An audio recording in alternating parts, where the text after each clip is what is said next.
Welcome to the Better Together podcast, where I talk about healing, human connection, and how positive intelligence can empower you no matter where you are on your healing journey. I'm your host, Nakiya, and in today's episode, I'm going to talk about how my healing journey led me to witchcraft.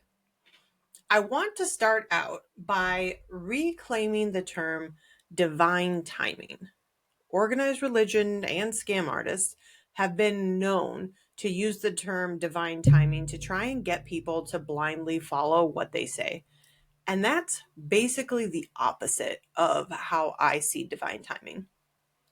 To me, divine timing is what has allowed me to see that I am living in alignment with my true and authentic self. More on living in alignment later, but for now, let's simply say that when you start to focus on the things that truly matter to you, when you stop masking and doing what everyone around you expects, you receive encouraging messages, sometimes in the most unexpected places, to confirm that you're right on path and to keep going. I started therapy in the spring of 2023. And in seemingly no time at all, I felt the first pull that I was exactly where I was meant to be. I couldn't have been more than a couple months in when I said out loud to my therapist, I know that my life is about to change in a really significant way. I don't know exactly how or in what way, but I know this feeling. I've felt it before when I just know without a shadow of a doubt. I would later learn that that clear knowing is called claircognizance, and it is my strongest of my natural clairs. Without much to go on, other than knowing, hey, my life is about to change in a major way, I hyperfixated on consuming as much self help and healing content as I could. My wife, Katie, was also really leaning into reading more at that same time, even though she prefers fiction.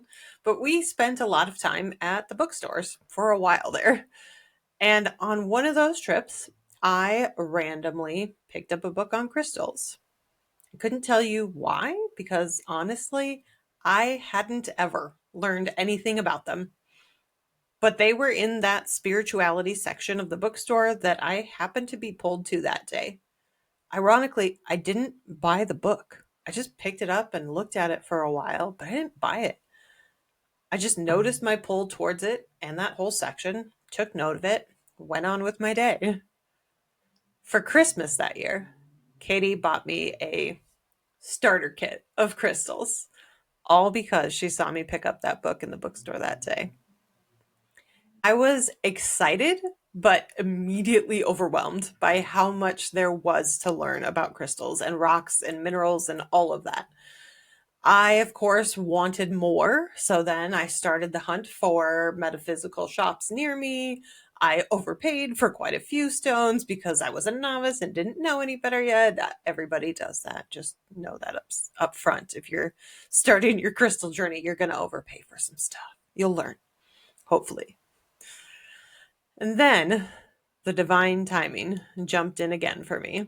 And I discovered the Shop Like a Dealer series that Georgia of Virgo Gem Co. was posting on TikTok. She was at the Tucson Gem and Mineral Show, the largest in the world since basically forever. I was in absolute awe of all of the incredible pieces and just the grandiosity of that show. It was like this whole world existed that I was completely unaware of. Naturally, I started watching the Virgo Gemco live sales and I was immediately drawn to Georgia's energy. Yeah, she made some cool videos at the show, but her energy was easier to read as she was hosting the live sales. I'll be honest, I love the English language most of the time. But when I started healing, I quickly realized that there's a whole host of things that I don't have words for. I can feel them, I can sense them, but the people around me generally aren't talking about the things that I'm experiencing these days. I want to sidestep for a moment and talk about my ability to really see people. And I don't mean that in a physical sense of I open my eyes and see the people around me. I mean it in a sense that some people are able to have a profound impact on you simply by being who they are. Over and over again, I find myself drawn to people, particularly on TikTok, who I can best describe as authentic. There's so much more to it than that, but that's the best that I've got right now with the language that I have. I feel like these people are the ones who have faced at least some of their own demons. They have a strong sense of self in a world full of people trying to be someone else. They are rare and they are easy to spot, and Georgia definitely felt authentic. So I found Georgia and Virgo Gemco. Not only was her vibe on point, but she was selling super cool rocks. What more could I ask for? So I started watching her lives pretty regularly. Georgia was the first witch that I had seen who openly talked about her practice in a way that didn't feel gimmicky or for show.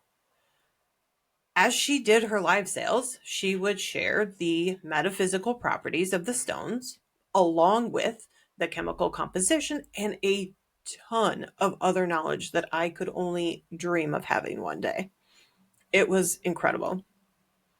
It was the perfect blend of science and spirituality without really pushing people in any direction, just giving them the information and letting them do with that what they please.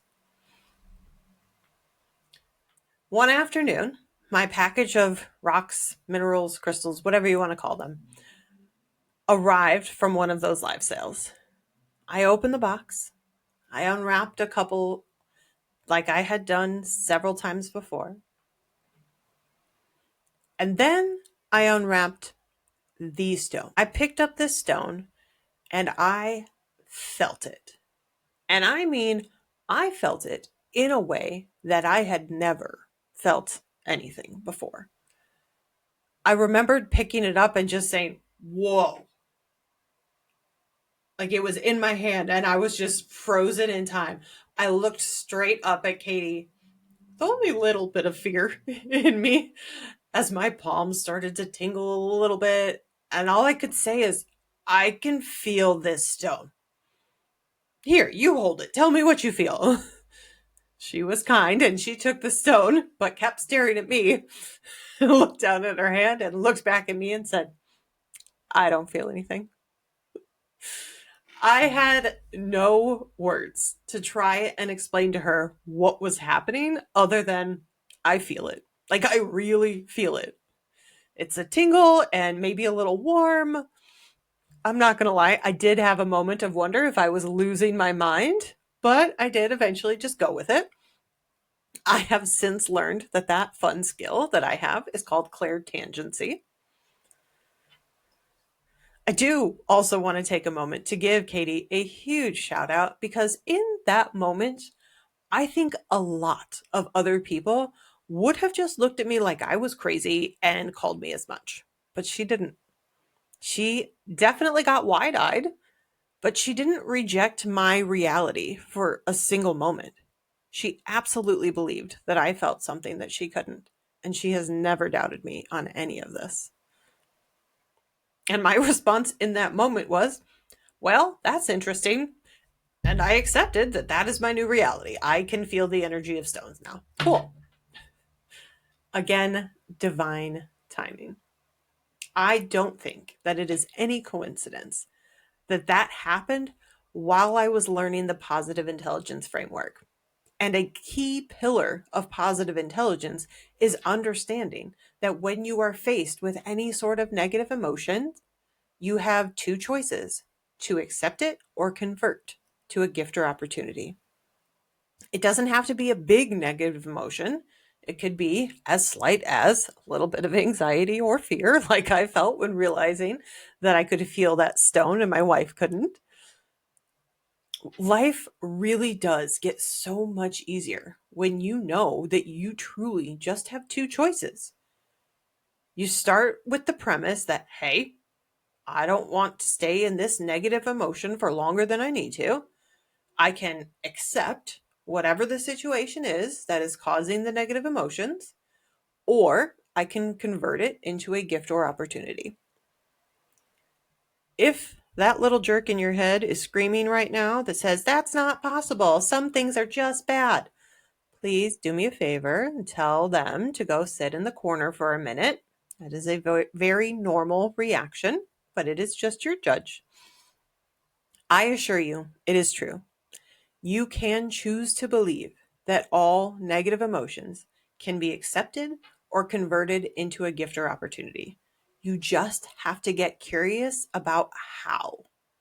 Let me give you a more straightforward example. I have a glass container that I keep my loose leaf tea in. One morning, I accidentally dropped the lid and it split in half. I did take a moment to be sad about it. I had thrifted that piece, so I knew that I wasn't going to be able to replace it, and I really liked it. So, after I recognized that I was sitting in negative emotions, I realized it was time to implement the accept or convert strategy. Option one, I could simply accept that I had broken the lid. The power behind accepting is really in the giving yourself permission to stop dwelling on it and staying in that negativity spiral. It happened. That sucks. I accept it and I move on. And I absolutely could have done that in this case. But I chose to convert this into a gift or opportunity. So I got curious. I started brainstorming the different options that I had. I could just leave the top one empty and leave tea in the lower compartments.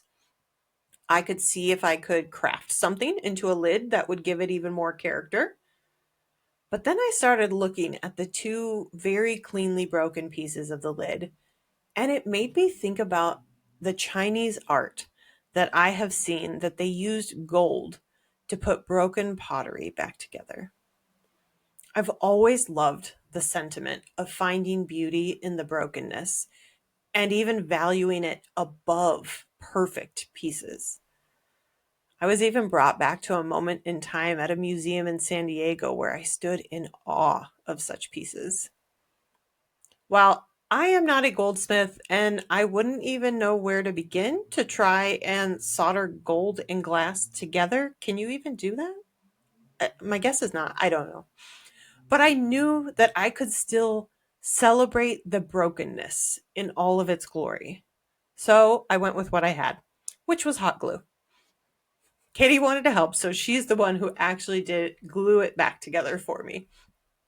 Now, every single morning when I go to make my tea, I am reminded to celebrate the beauty in the broken.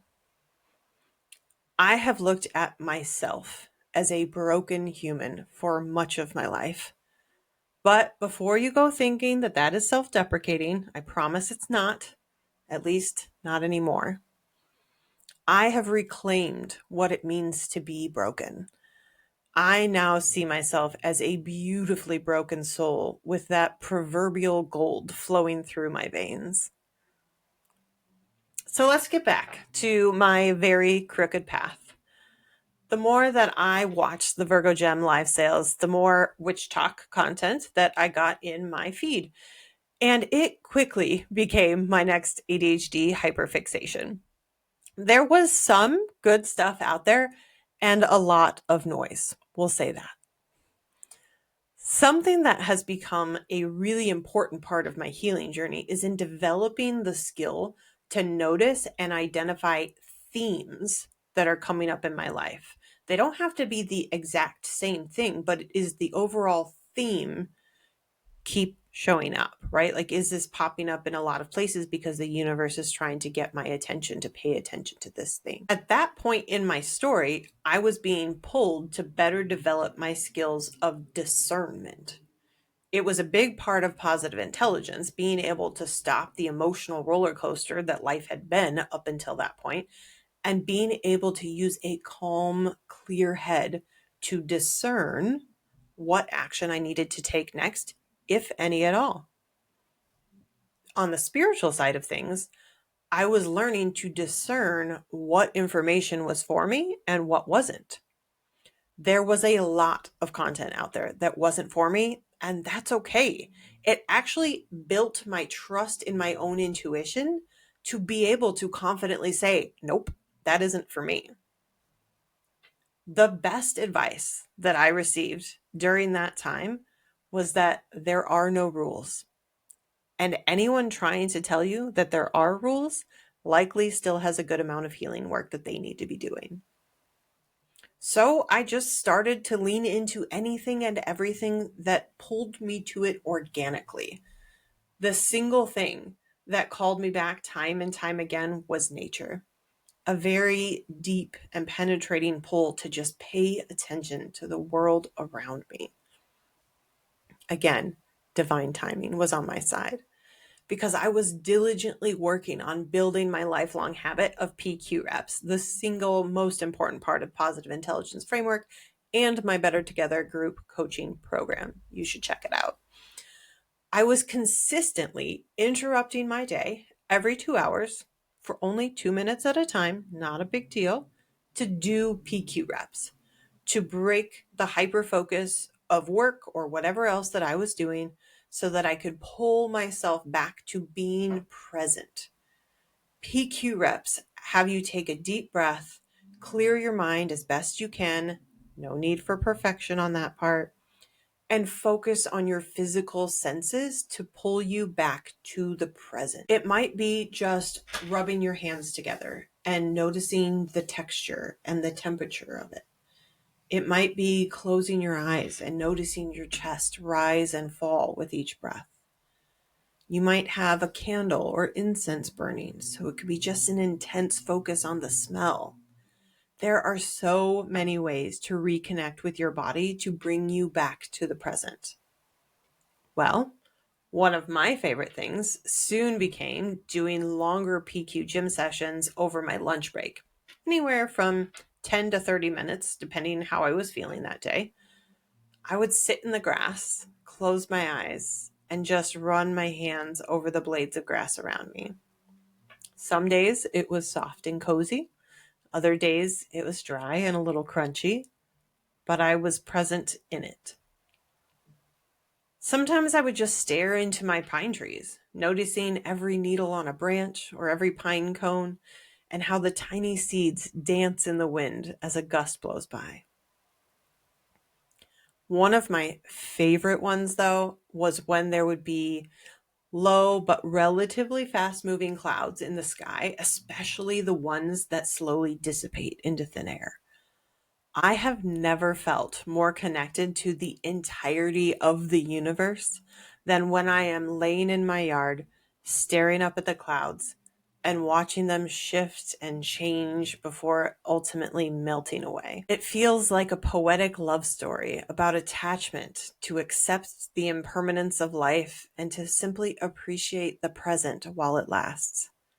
I found it to be the ultimate grounding exercise, and I still love doing it.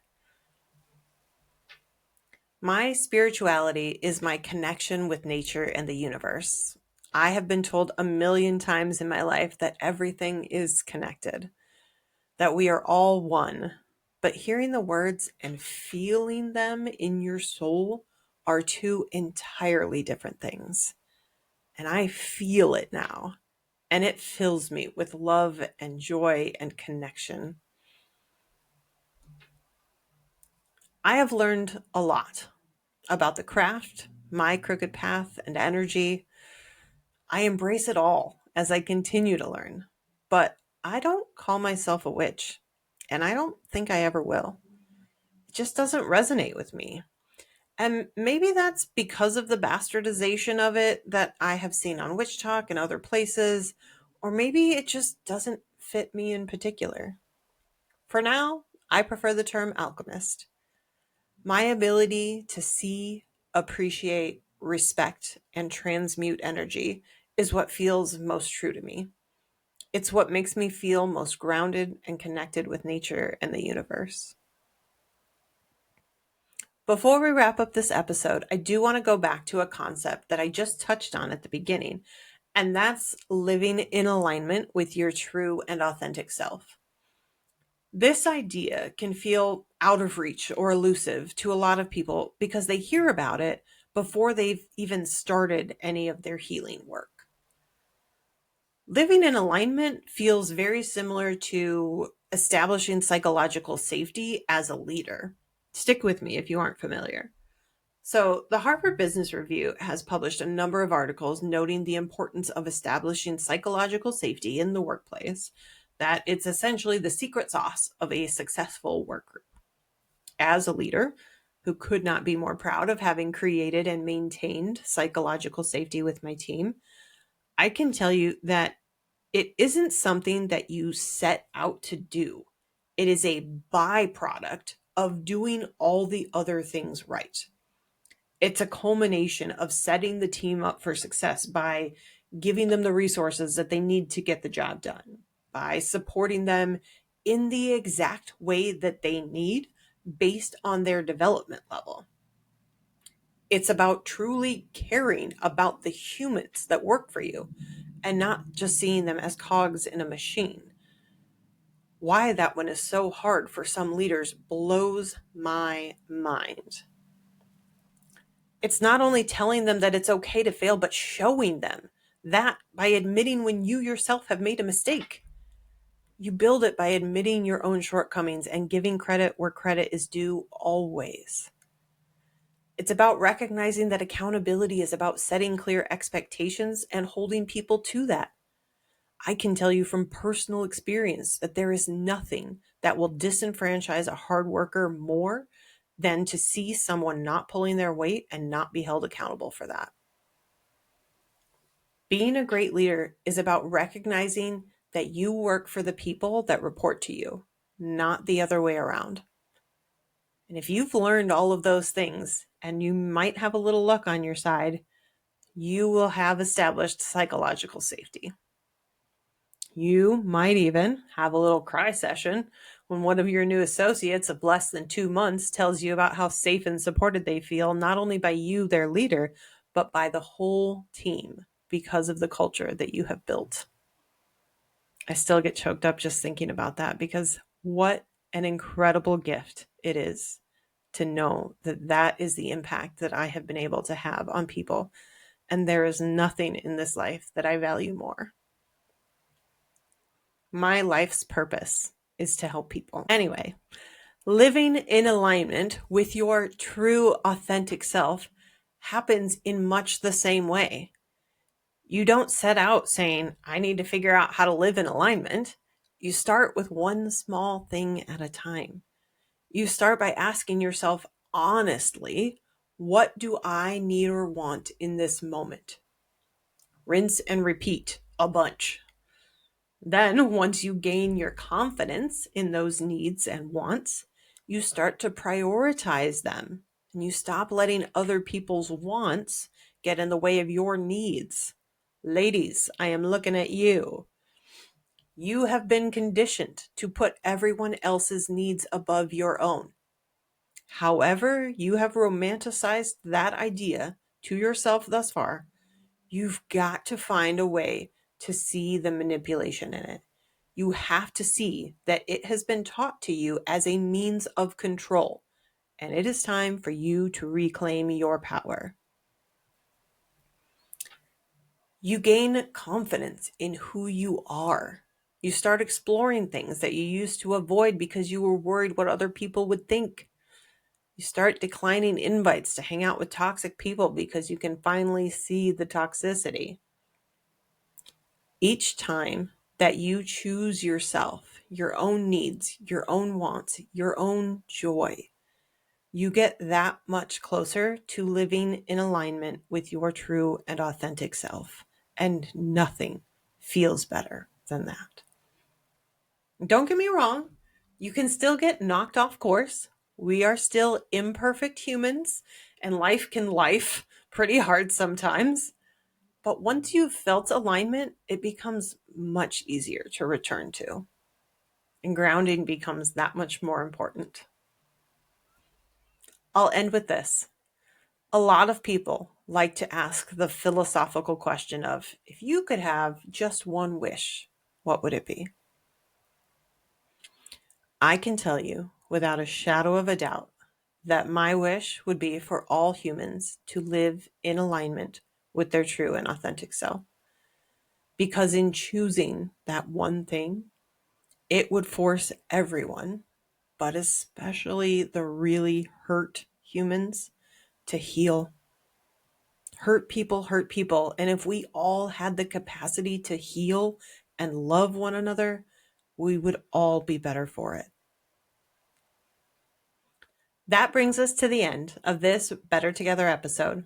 I hope you enjoyed learning about how my healing journey brought me to witchcraft at first, but ultimately to a real connection with nature and the universe.